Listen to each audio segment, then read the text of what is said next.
Massa Sophie Tafel.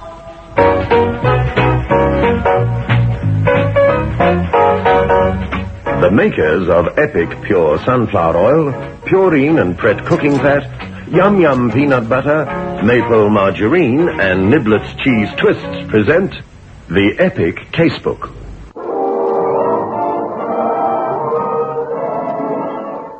In which Inspector Carr investigates.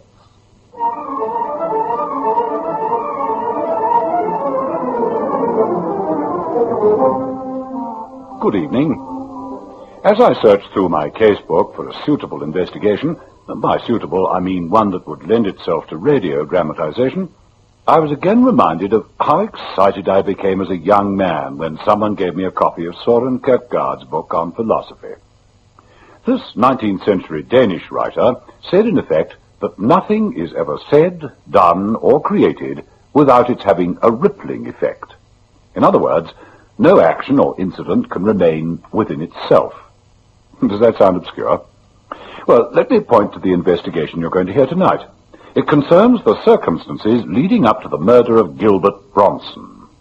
All right, we found the killer, and the dossier was stamped crime solved. Yet this murder was to result in the rounding up and destroying of the Kestrel gang, some thousands of miles away. Let me tell you about it. I've called my story, Death is No Accident.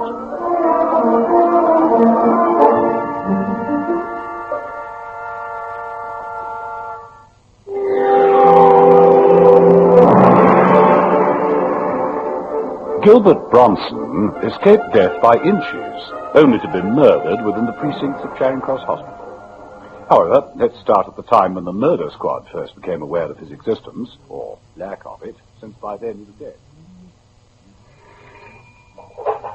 Carr? Operations here, Inspector. Yes, Ops. Extraordinary thing. Man shot dead in Charing Cross Hospital. What? Facts, sir. Admitted to the casualty ward half an hour ago. The registrar's just phoned through to say that somebody's murdered their patient. Well, of it. Telephone transport organizer, Carr? I just can't believe it.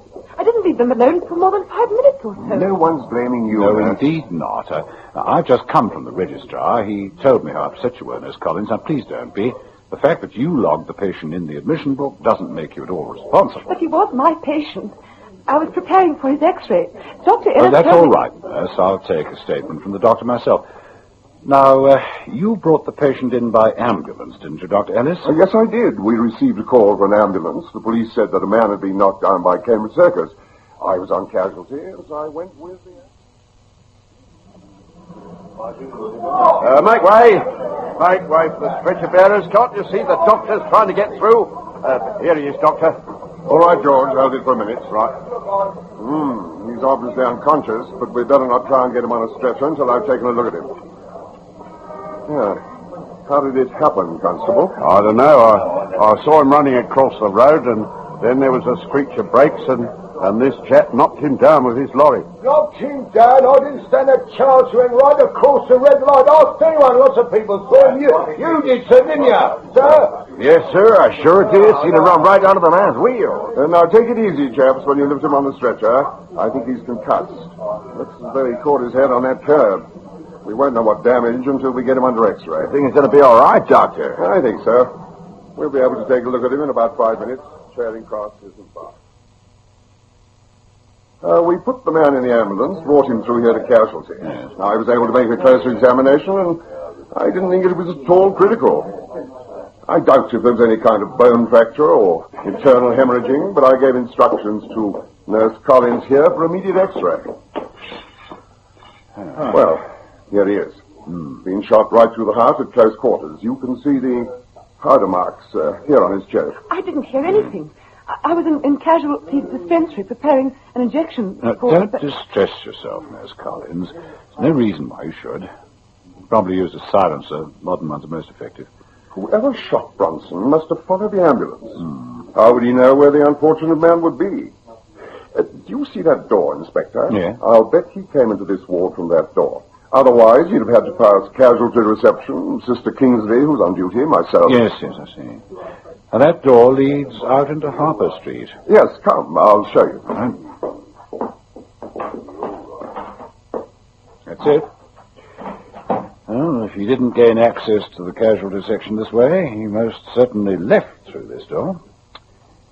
Now, Doctor, the registrar has given me the admission card. You wrote down Gilbert Bronson, address 42 Golden Square. Yes, that's right. Went through the patient's pockets. He's got his passport with him, and you'll find a letter addressed to him at that address. He's an American, as you'll see by his passport. You'd have made a good police officer, Dr. Evans. Why do you say that? We have to go through their pockets to find out something about the patients. When we know that the condition is not critical, we wait until the patient is sufficiently recovered to find out religion, next of kin, that sort of thing. No, I wasn't referring to that. I marveled at the detailed description you gave me. What happened when you arrived at the ambulance? Isn't that what you wanted? Yes, of course. But it was astute of you to realize that the killer must have been among those milling around the scene of the accident. Yes, I did realize that. You see, when the patient was being wheeled into hospital, his face could not have been recognized by either a member of the hospital staff or by anyone receiving treatment. It was a nasty gash, as you can see, so I put a loose bandage on it while he was in the ambulance. And he was like that as you removed him from the ambulance, through to reception, and wheeled him into this ward? Yes. Well, thank you, Dr. Ellis. Thank you very much indeed. Without your statement, we'd have spent fruitless man-hours questioning everyone remotely connected to the hospital. You see, I was right about your having qualities that make a good policeman. Now, let's have a look at the times involved. The police constable's report said that he was run down by this truck at 4:25. That's right, Inspector. We always make a note of the time the emergency calls come through. It came through at 4:27. And you booked patient in at what time? I've got it here. 4:34 p.m. Well, so you see, we didn't waste much time. Thank you. And you, Doctor, and you, nurse, wheeled the unconscious man into this ward? Well, let's say the two hospital orderlies who acted as the stretcher bearers did that. Fair enough. Did you go through all his pockets? I did. We have to make a list of everything which we show to the patient when he recovers consciousness and is able to agree and sign that it's correct. You'd be surprised the number of patients being discharged from hospital who claim that they've been given less cash than when they came in. Well, can I have a look at the list, please? Yes, it's on that little table there.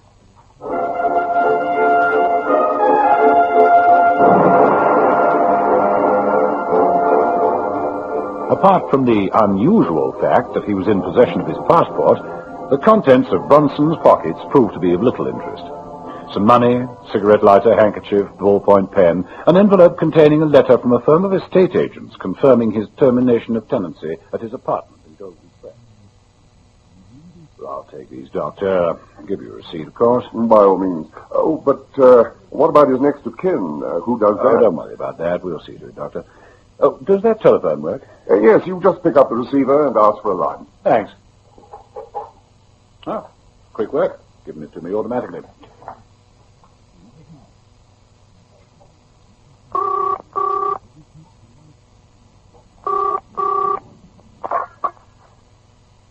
Operations. Oh, Ops? Car. Speaking from Charing Cross Hospital. Yes, sir. Man named Gilbert Bronson was shot dead between 4:34 and 4:40 p.m.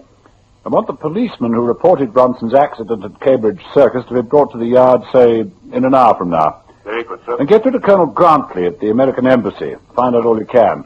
Where is it? His passport was issued in Detroit 4 years ago. Number G7063521. Got that? 2-1. Yes, sir. Okay, Ops. Now, if I'm wanted urgently, you may be able to get me at 42 Golden Square. You're home early. I'm so sorry. I thought you were the governor. Mr. Bronson does live here. Oh, yes, but you never get him in this time of day. Never gets home before 6 or sometimes later. I see. Your name is... Look, now, if you're selling insurance... I'm a police officer, madam. Here's my warrant card. Excuse me. Oh, but you have to be careful, don't you? I mean, a woman alone in the flat. You policemen do warn us not to let strangers into the place. You know, only the other day, there was a woman robbed and molested round the corner from here in Archer Street. You're quite right, Mrs... Mopley's the name. Gladys Mopley. Been working for Mr. Bronson for 2 years now. American gentleman. Oh, get me standing here talking away. Where's me manners? Do come in, sir. Thank you.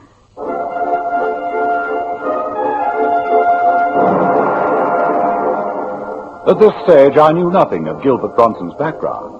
why he was in London, or anything about him. One thing became apparent, however. Bronson's means must have been substantial to have been able to afford such a luxuriously appointed apartment. The carpets, the furniture, the odd paintings on the wall may not have been in the best of artistic taste, but they were certainly expensive-looking.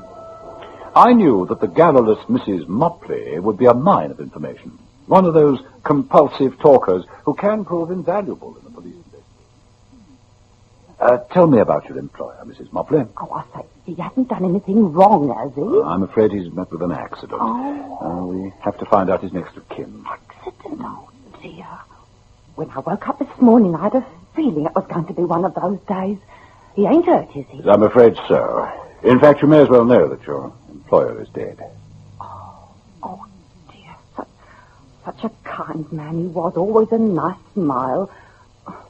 Of course, it's not as great a loss as it might have been. Oh, why do you say that? Well, he gave me notice. Oh, not because I was unsatisfactory. He said I was the best cook he'd ever had. Mind you, I didn't cook for him often, but sometimes. Just a minute, Mrs. Motley.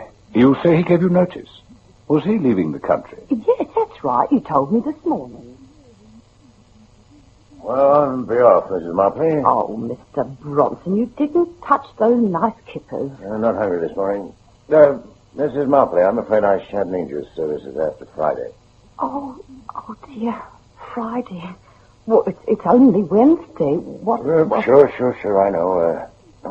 Here, I may as well pay you now. How about, you'll need a month's notice, then there's, How about this? £100? Oh, sir, I don't know what to say, really. Don't say it, just take it. Yeah. Thank you.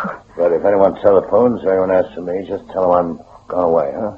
No, I'm catching a plane till Friday, but I don't want anyone to know. He looked, well, I thought he looked frightened. Maybe it wasn't in an accident. Maybe he committed suicide. No, Mrs. Mopley. He was murdered. And you're going to help me find the killer.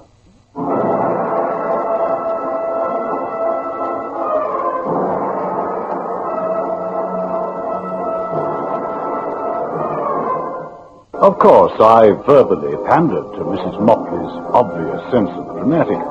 Nevertheless, it was meant. After all, he was giving up his apartment, and when accidentally knocked down by the truck, he was carrying his passport.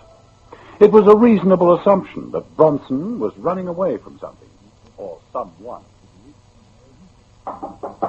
Come in. Police Constable Brown reporting, sir. It's about the accident. Oh, yes, Brown. Well, come on in. Thank you, sir. Sit down, Brown. Thank you, sir. I've read your accounts report, Constable Brown. Clear and concise. Thank you, sir. You know the man was later shot dead in Charing Cross Hospital. Oh, yes, sir. Nasty business, that was. Now, I want you to try and remember whether there was anybody at the scene of the accident who looked at all suspicious or seemed to recognize the man who was knocked down. No, sir. I remember asking if there were any witnesses, and at least half a dozen said they saw it. I entered in their names, sir, for insurance purposes. I didn't think there'd be any chance of the driver being charged with negligence. Yes, I know. I read all that in your report. There was an American standing by. Now, Dr. Ellis can't identify him. He was far too busy attending to Bronson. Can you? Do you remember an American? I believe he spoke to you. Oh, yes, sir. Yes, I remember this American coming up and saying that he saw the accident. The driver appealed to him. He was about 5'11", maybe 6, on the heavy side, wearing horn-rimmed glasses and a trilby hat. Oh, dear. I beg your pardon, sir? Heavily built American tourists wearing horn-rimmed glasses are to a penny at this time of year. Hair, eyes, complexion? Fresh complexion, sir. Brown hair and brown eyes. Oh, thank you, Constable. Excuse me, Brown. Car? Operations here, Inspector. Yes, Ops. X-Branch reports that Gilbert Bronson, registered at the American Embassy, gave his occupation as an antique dealer. Yes? He applied to the authorities for a resident permit and this was granted 4 years ago, sir. I see. Criminal records report that nothing is known against him. He spent a great deal of time at race meetings and at nightclubs, but as far as is known, sir, no known female companion. I see. Well, thanks, Ops. His passport says Detroit. Yes, sir. Now, get through to the FBI, see what they know about him. Right, sir. Quickly as you can. Now I've got a job for you, Brian. Sir? You're being seconded to the murder squad until the killer's been found. Obviously, we've got to aim for the American who was standing by. Could be that this man was after Bronson. Saw him in the street. Bronson knew that he was being pursued, and in his fear, he ran across that busy intersection with the lights against him. Now, if this American is our man, he'd need transport to get to the hospital. Get the message? Yes, sir. Right. Now, I want you to go to room 48. Describe this American looker on as best you can. Get them to draw up an identikit. And then go foot slogging to all the taxi companies. You know exactly the time the accident took place. Can't be all that many American tourists calling for a cab at Cambridge Circus on that day, at that time. Yes, very good, sir. On your way, then. Time's of the essence.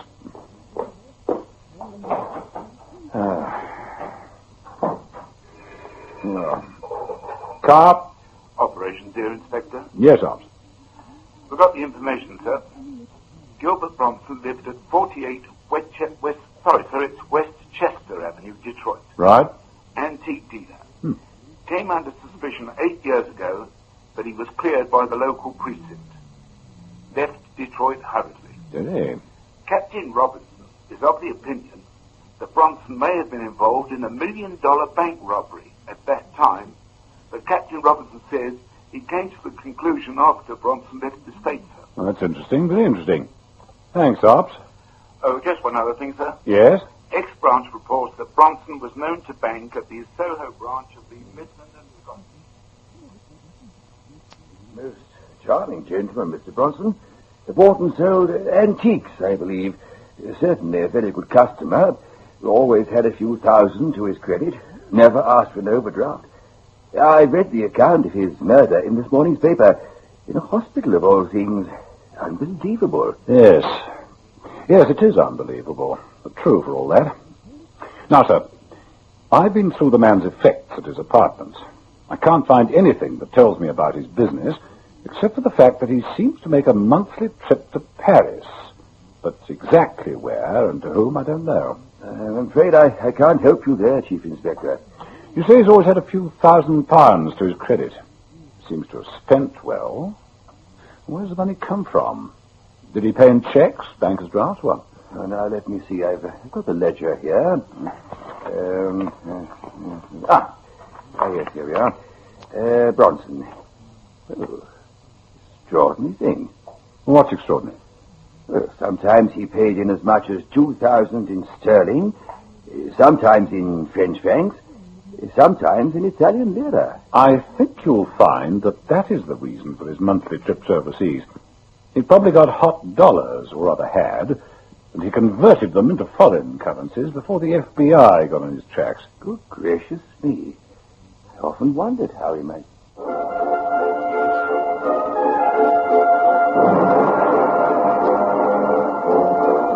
I wasted no further time discussing the various possibilities. The man was shot dead, and it began to look more and more like an act of revenge.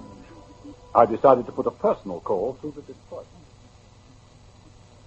You see, Captain Robinson, as far as we can gather, this Gilbert Bronson's sole means of support were moneys he brought back to Britain in various foreign currencies. Now, you told our X-branch that he was suspected of being involved in a bank robbery. That's right, Chief Inspector. I was a lieutenant 8 years ago. One of the hoodlums, Jake Hobson, shot dead. 2 security guards wounded, but the rest of the masked gang got away with a cool $1 million. Not a nickel been seen since. Do you think that Bronson was one of the gang who raided the bank? Oh, no. That's just hindsight and unofficial, you know. Bronson's father's still mayor of the city, and, I wouldn't want... I get the message. Yeah, okay. Bronson's sister Jean was seen everywhere with Jake Hobson. Bronson leaves town same day as the robbery, just disappears. Figures? Figures. Seems he was giving the dough to hide while it cooled off, and, picture clear? Very, very. Thanks. Oh, what about the Bronson girl? Mayor's daughter? You must be kidding. Doesn't know a thing, she says. Get it? Yes, I do. Thanks. Any thoughts about the rest of the gang? Oh, none, but judging by your telex, could be they were responsible.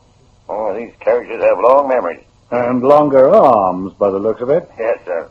Thanks, Captain. You've been very helpful. No, not a bit. Say, if you do trace the killer, it'll give us the lead. Oh, we'll keep you informed. Bye. Yeah, bye. Found him, sir. The American. Good. Yeah. Picked up by a taxi, cruising near the scene of the accident. Took him to the corner of Arthur Street. By the hospital. Right. At 4:40 p.m., a man answering to his description got into a taxi at the Bow Street taxi rank and asked to be taken to Bolton's hotel. Well done, Constable. Did you go to the hotel? Oh, yes, sir. Registered as Arthur Gould, a Detroit address.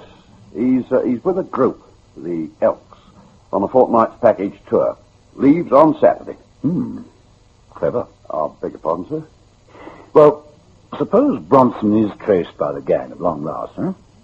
Suppose they hired a professional gunman to assassinate the man who cheated on them. Now, it is a sad fact that our immigration boys are much more casual with holiday groups from respectable clubs. You see, if the gunman traveled alone... Get it? Oh, yes, sir. Right, then, let's not waste time. I'm looking forward to meeting him. Have him picked up. Go in, Mr. Gould. He's telling I don't know what all this is about. I must not hear about this. Sit down, Mr. Gould. I said sit down. Better? I keep asking this cop, what do you want to see me for? I mean, a guy's entitled to know why he's been picked up. I'm not sure that picked up is the right phrase. Oh, you remember Police Constable Brown? You were at Cambridge Circus when a man was knocked down. You offered to help? Sure I did. So what? I mean, the guy was an American citizen. Natural thing, I should want to help. You're coming with me. Now, take that to the dispensary, and Sister will give you... Oh, hello, Chief Inspector. Can I have a word with you? It's rather urgent. Of course. You run along, Mr. Baker. Sister will take care of you. Oh, what can I do for you? Now, can you identify this man? Have you seen him before? No, I don't... Yes, I do. He was walking to the outpatient's bench when I was wheeling to x-ray that poor man. She's crazy. I never saw this thing before in my life. Handcuffed. Inspector, the handcuffs. Yes, nurse, he is. And we'll require you and the doctor as witnesses. Yeah, this Arthur Gould is unknown in this state. FBI gave us the lowdown. Served 7 out of 10 years sentence at Hawkhurst for assault. Known as a muscle man for Slugs Taylor, who controls the numbers game on the West Coast. Now then, Inspector Carr, if you can get that guy to sing, we may catch up with the bank robbers. He's already sung, Captain. Oh, yeah? Yep. As soon as we showed him the gun and the silencer found in his hotel bedroom, he sang like a canary. Well, I'll be doggone. Does the name Tom Kestrel mean anything to you? Well, are you kidding? Every time we pull Tom and his brother Nick in, somebody pulls a political wire and they laugh in our faces. Yes? Yeah. Well, you see, the trouble is, people are afraid to talk. Well, you know how it is. They're afraid what might happen not only to them, but their families. Of course. Yeah. Hey, how many beans did Gould spill? Oh, plenty. Yeah? He's incriminated the entire Kestrel clan. Don't say, huh? Now, the confession's on its way over to you today. You may not be able to pin the bank robbery onto them for lack of evidence, but you can get them on being accomplices to Bronson's murder. Well, that's good enough to me. Gotta hand it to you, Chief Inspector. Oh, it was easy, Captain, once we caught up with Gould. Oh. He incriminated himself when he was picked up and came to the yard. The killer said... Well, listeners, how did Gould incriminate himself? What did he say to reveal his guilt? Well, what was it that Gould said to me when I had him pulled in? If you remember. I keep asking this cop, what do you want to see me for? I mean, the guy's entitled to know why he's being picked up. You were at Cambridge Circus when a man was knocked down. You offered to help. Sure I did. So what? The guy was an American citizen. Natural thing, I should want to help, isn't it? You're coming with me. Do you see Gould's foolish statement declaring that the unconscious man was a fellow American citizen? How did the gunman know the accident victim's nationality if he'd never seen him before? A foolish remark to make. Although, of course, we were convinced of Gould's guilt by the time he was picked up. Bronson knew he'd been traced by the gang a few days before when he was told an American had questioned the caretaker of the block of flats. He decides to run. The gunman spots him near Cambridge Circus and gives chase. The rest you know. Good night.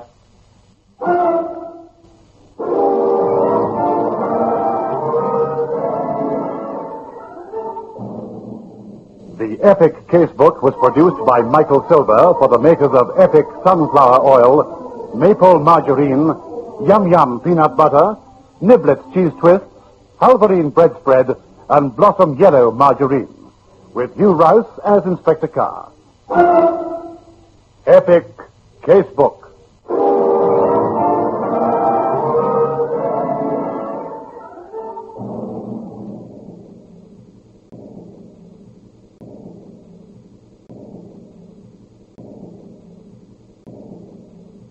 This happened, Constable? I don't know. I saw him running across the road, and then there was a screech of brakes, and this chap knocked him down with his lorry. Knocked him down? I didn't stand a chance. Went right across the red light. Ask anyone. Lots of people saw him. You did, sir, didn't you, sir? Yes, sir, I sure did. He'd have run right under the man's wheel. Now, take it easy, chaps, when you lift him on the stretcher. I think he's concussed.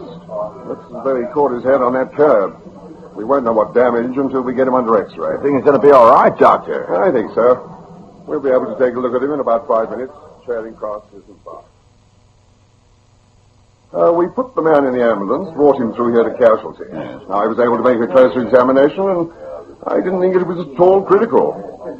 I doubt if there was any kind of bone fracture or internal hemorrhaging, but I gave instructions to Nurse Collins here for immediate X-ray. Well, here he is. Been shot right through the heart at close quarters. You can see the powder marks here on his chest. I didn't hear anything. I was in casualty dispensary preparing an injection. Don't distress yourself, Nurse Collins. There's no reason why you should. Probably used a silencer. Modern ones are most effective. Whoever shot Bronson must have followed the ambulance. How would he know where the unfortunate man would be? Do you see that door, Inspector? Yeah. I'll bet he came into this ward from that door. Otherwise, you'd have had to pass casualty reception, Sister Kingsley, who's on duty, myself. Yes, I see. And that door leads out into Harper Street. Yes, come, I'll show you. That's it. 4:34 p.m. Well, so you see, we didn't waste much time. Thank you. And you, Doctor, and you, Nurse, wheeled the unconscious man into this ward? Well, let's say the two hospital orderlies who acted as the stretcher bearers did that. Fair enough. Did you go through all his pockets? I did. We have to make a list of everything, which we show to the patient when he recovers consciousness and is able to agree and sign that it's correct. You'd be surprised the number of patients being discharged from hospital who claim that they've been given less cash than when they came in. Well, can I have a look at the list, please? Yes, it's on that little table there.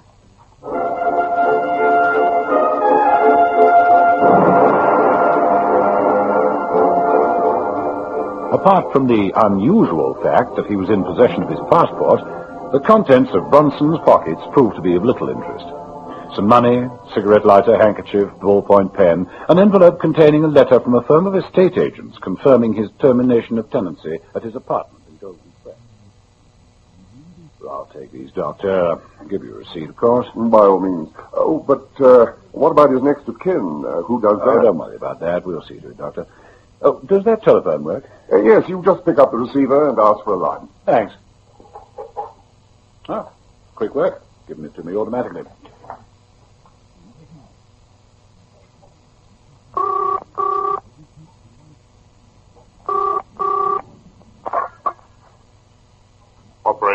Oh, ups. Carr.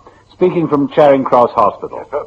Man named Gilbert Bronson was shot dead between 4:34 and 4:40 p.m. I want the police... Francis, don't be doubtful.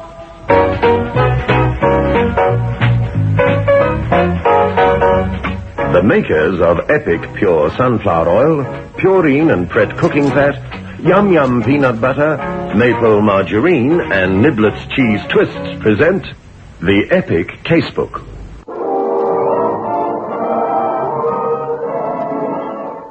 In which Inspector Carr investigates.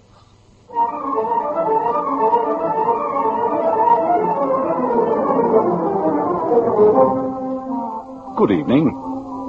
As I searched through my casebook for a suitable investigation, and by suitable I mean one that would lend itself to radio dramatization, I was again reminded of how excited I became as a young man when someone gave me a copy of Søren Kierkegaard's book on philosophy. This 19th century Danish writer said in effect that nothing is ever said, done, or created without its having a rippling effect. In other words, no action or incident can remain within itself. Does that sound obscure? Well, let me point to the investigation you're going to hear tonight. It concerns the circumstances leading up to the murder of Gilbert Bronson. All right, we found the killer, and the dossier was stamped crime solved. Yet this murder was to result in the rounding up and destroying of the Kestrel gang, some thousands of miles away. Let me tell you about it. I've called my story, Death is No Accident.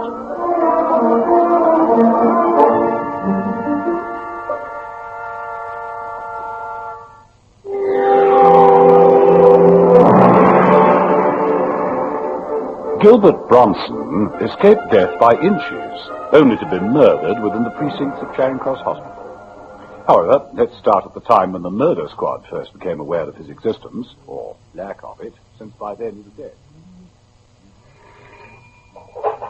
Carr? Operations here, Inspector. Yes, Ops. Extraordinary thing. Man shot dead in Charing Cross Hospital. What? Facts, sir. Admitted to the casualty ward half an hour ago. The registrar's just phoned through to say that somebody's murdered their patient. Well, of it. Telephone transport, organizer Carr. I just can't believe it. I didn't leave them alone for more than 5 minutes or so. No one's blaming you. No, Nurse. indeed not. I've just come from the registrar. He told me how upset you were, Nurse Collins. Now, please don't be. The fact that you logged the patient in the admission book doesn't make you at all responsible. But he was my patient. I was preparing for his x-ray. Dr. Ellis... Oh, that's all right, Nurse. I'll take a statement from the doctor myself. Now, you brought the patient in by ambulance, didn't you, Dr. Ellis? Yes, I did. We received a call for an ambulance. The police said that a man had been knocked down by Cambridge Circus. I was on casualty as I went with the... Make way! Make way for the stretcher bearers. Can't you see the doctor's trying to get through? Here he is, Doctor. All right, George. Hold it for a minute. Right. He's obviously unconscious, but we'd better not try and get him on a stretcher until I've taken a look at him. Yeah. How did... If he didn't gain access to the casualty section this way, he most certainly left through this door. Now, Doctor, the registrar has given me the admission card. You wrote down Gilbert Bronson, address 42 Golden Square. Yes, that's right. Went through the patient's pockets. He's got his passport with him, and you'll find a letter addressed to him at that address. He's an American, as you'll see by his passport. You'd have made a good police officer, Dr. Ellis. Well, why do you say that? We have to go through their pockets to find out something about the patients. When we know that the condition is not critical, we wait until the patient is sufficiently recovered to find out religion, next of kin, that sort of thing. No, I wasn't referring to that. I marveled at the detailed description you gave me. What happened when you arrived at the ambulance? Isn't that what you wanted? Yes, of course. But it was astute of you to realize that the killer must have been among those milling around the scene of the accident. Yes, I did realize that. You see, when the patient was being wheeled into hospital, his face could not have been recognized by either a member of the hospital staff or by anyone receiving treatment. It was a nasty gash, as you can see, so I put a loose bandage on it while he was in the ambulance. And he was like that as you removed him from the ambulance, through to reception, and wheeled him into this ward? Yes. Well, thank you, Dr. Ellis. Thank you very much indeed. Without your statement, we'd have spent fruitless man-hours questioning everyone remotely connected to the hospital. You see, I was right about your having qualities that make a good policeman. Now, let's have a look at the times involved. The police constable's report said that he was run down by this truck at 4:25. That's right, Inspector. We always make a note of the time the emergency calls come through. It came through at 4:27. And you booked patient in at what time? I've got it here.